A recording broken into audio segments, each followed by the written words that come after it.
களத்தில் பணியாற்றுகின்ற தற்போது இருக்கக்கூடிய ஒரு 30,000 பணியாளர்கள் மிகுந்த பணிச்சுமையோடு செய்து வர்றாங்க.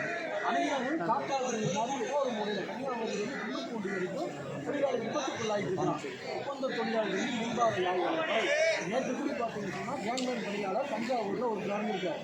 போன வாரம் காஞ்சிபுரத்தில் எக்ஸ்பீரியன்ஸான ஒரு மின்பாதை ஆய்வாளர் வேலைப்படு காரணமாக டிரான்ஸ்ஃபார்மர் ஓப்பன் பண்ணுறாரு. ஒரு ரைடு ஓப்பன் ஆனது தெரியல. அதனுடைய விளைவு அவர் இறந்து 1 மணி நேரம் கழிச்சு அலுவலகத்துக்கு தெரியும். அலுவலகம் தொழிலாளர்கள் சுற்றிக்கிறார். இது சேவைத்துறை, பொதுத்துறை. ஆகவே தமிழக அரசு உடனடியாக நடவடிக்கை எடுத்து நாங்கள் ரொம்ப 30,000 வேகன்சி உடனடியாக ஃபுல்லாக பண்ணி சொல்கிறேன். பேசிலி மேனரில் கொஞ்சம் கொஞ்சமாக 1 வருஷத்துக்குள்ளே இந்த பணியிடங்கள் நிரப்புறேன்னு சொன்னால் தான் நன்றாக இருக்குது. ஏன்னா சென்ற ஆண்டு, இந்த ஆண்டு, அடுத்த ஆண்டு கிட்டத்தட்ட 6,000 பேர் ஓய்வு இருக்கிறோம். இப்போ இந்த சூழலாம் அரசு கணக்கில் எடுத்துக்கொண்டு காலி பணியிடங்கள் நிரப்புகின்ற என்ற பிரதானமான விஷயத்தை முன்னெடுத்து அமலாக்க வேண்டும் என்று தமிழக அரசு நிர்வாகத்தையும் வலியுறுத்தி கேட்டுக்கொள்கிறோம். நம்ம போஸ்டில் பொதுச்செயலாளர் ராஜேந்திரன், பொதுச்செயலாளர் தமிழ்நாடு மின்னுடைய மத்திய. தேங்க்யூ.